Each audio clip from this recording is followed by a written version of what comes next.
Assalamualaikum warahmatullahi wabarakatuh. Perkenalkan, nama saya Oktaviani Sinta dari Penjas 2B NPM 1921919058. Di sini saya akan sedikit menjelaskan tentang keterampilan gerak.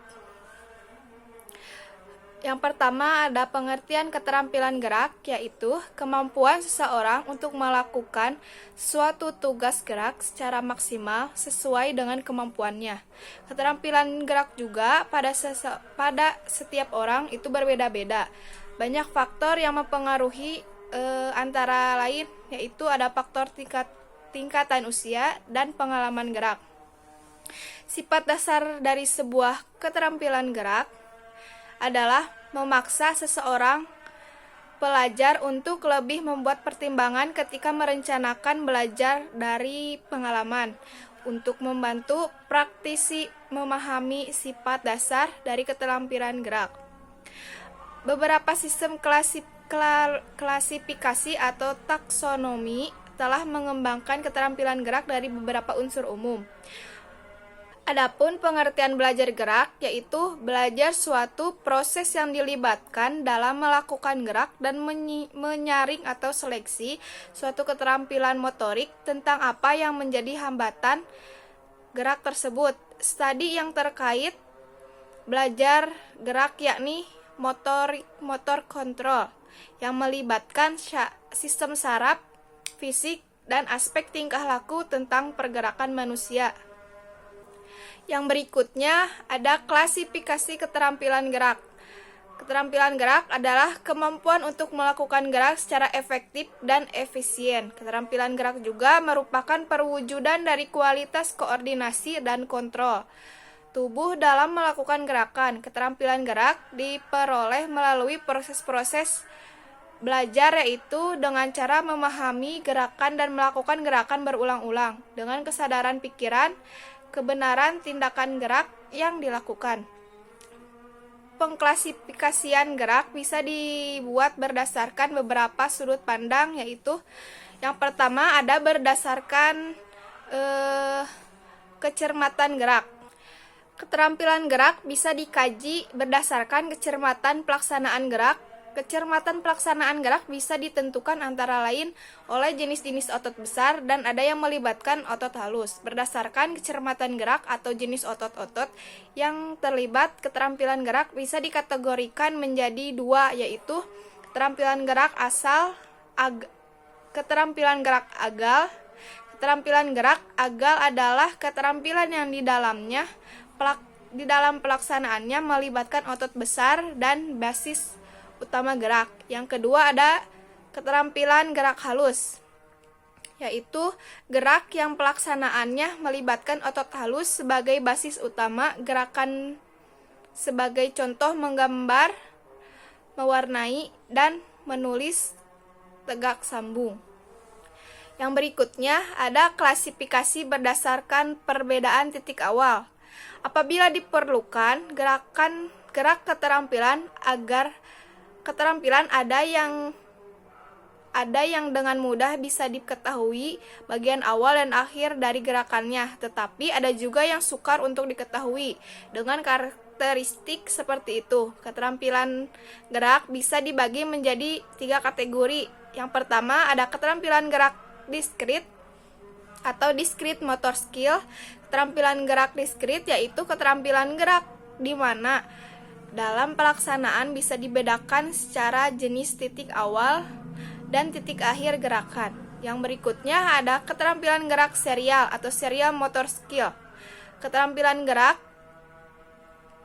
diskret yang dilakukan beberapa kali secara berkelanjutan. Yang berikutnya ada keterampilan gerakan kontinu. Keterampilan gerak yang tidak dengan mudah ditandai titik awal dan titik akhir dari gerakannya. Biasanya dipengaruhi oleh si pelaku dan stimulus eksternal dibandingkan dengan pengaruh bentuk gerak sendiri. Yang selanjutnya ada klasifikasi berdasarkan stabilitas lingkungan, di mana Melakukan sesuatu gerakan keterampilan, ada kalanya pelaku menghadapi kondisi lingkungan yang tidak berubah dan ada yang berubah-ubah. Berdasarkan keadaan kondisi lingkungan seperti itu, gerakan keterampilan bisa dikategorikan menjadi dua, yaitu keterampilan gerak tertutup atau closed skill. Keterampilannya di mana pelaksanaan terjadi pada kondisi lingkungan yang tidak berubah-ubah dan stimulus timbul dari dalam dirinya sendiri. Tidak ada faktor luar yang menuntut untuk mengarahkan gerakan. Yang berikutnya ada keterampilan gerak terbuka, yaitu open skill. Keterampilan gerak yang dimana dalam pelaksanaannya terjadi pada kondisi lingkungan yang berubah-ubah, yang timbul dari lingkungannya berubah kondisi lingkungannya, yang bersifat temporal dan bersifat spesial. Yang berikutnya ada unsur-unsur kemampuan yang membentuk keterampilan gerak. Seseorang memiliki gerakan terampil adalah seseorang yang melakukan gerakan secara efisien dan benar secara mekanis, agar seseorang bisa memiliki keterampilan gerak yang baik. Diperlukan proses belajar dalam berlatih dalam jangka waktu yang relatif lama. Untuk mencapai efisiensi gerakan diperlukan dukungan dari beberapa unsur kemampuan yang ada pada dirinya sendiri, yang perlu mendukung agar gerakan menjadi terampil atau menjadi efisien. Bukan hanya kemampuan fisik, tetapi juga kemampuan emosional. Antara ketiga kemampuan tersebut saling berkaitan di dalam bentuk efisien gerak. Mengenai berbagai unsur kemampuan atau kondisi yang diperlukan untuk mendukung gerakan yang efisien, yang di dalam fungsi-fungsi fisik, mental, dan emosional, bisa dijelaskan. Yang pertama ada unsur fisik, unsur kemampuan fisik. Fisik merupakan suatu sarana merupakan gerakan. Kondisi fisik yang baik akan menghasilkan gerakan yang efisien. Ada macam-macam kemampuan fisik. Yang pertama ada kecepatan reaksi, berperan dalam gerakan di mana respon gerak harus dilakukan sesegera mungkin setelah ada stimulus, misalnya dalam start lari cepat. Yang berikutnya ada kekuatan. Kekuatan sangat diperlukan dalam melakukan gerakan-gerakan yang memerlukan gaya fisik yang besar. Dalam berbagai macam gerakan olahraga, banyak yang memerlukan gaya fisik yang besar untuk melakukan dengan baik. Yang berikutnya ada ketahanan, yaitu ketahanan fisik sangat berperan dalam melakukan gerakan dalam jangka waktu lama.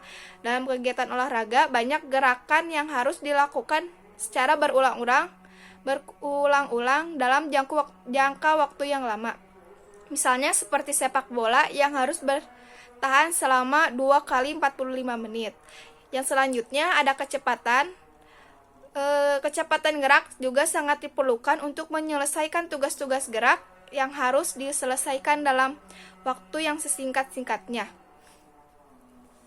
Yang selanjutnya ada fleksibilitas, yaitu itu juga sangat diperlukan dalam menyelesaikan tugas-tugas gerak di mana gerakan-gerakannya memerlukan keluasan gerak persendian atau perlu memaksa gerakan persendian. Gerakan-gerakan di dalam olahraga yang memerlukan fleksibilitas yaitu gimnastik, judo, dan gulat. Yang berikutnya ada ketajaman indera. Ketajaman indera kinestik yang merupakan fungsi untuk merasakan posisi dan gerak tubuh gerak tubuh sangat diperlukan dalam melakukan gerakan-gerakan yang mementingkan kebenaran bentuk gerakan, misalnya loncat indah. Yang kedua ada unsur mental, yaitu mental adalah pikiran. Jadi kemampuan mental berarti kemampuan untuk berpikir dan kemampuan imajinasi. Kemampuan mental juga berpengaruh terhadap kemungkinan terciptanya gerakan yang efisien, yaitu kemampuan yang diperlukan untuk mendukung terciptanya gerak. seperti kemampuan memahami gerakan yang dilakukan,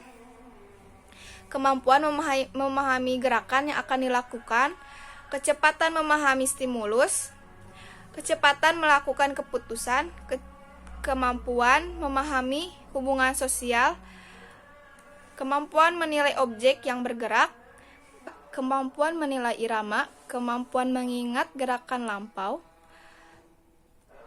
kemampuan memahami mekanika gerak, dan yang terakhir ada kemampuan berkonsentrasi.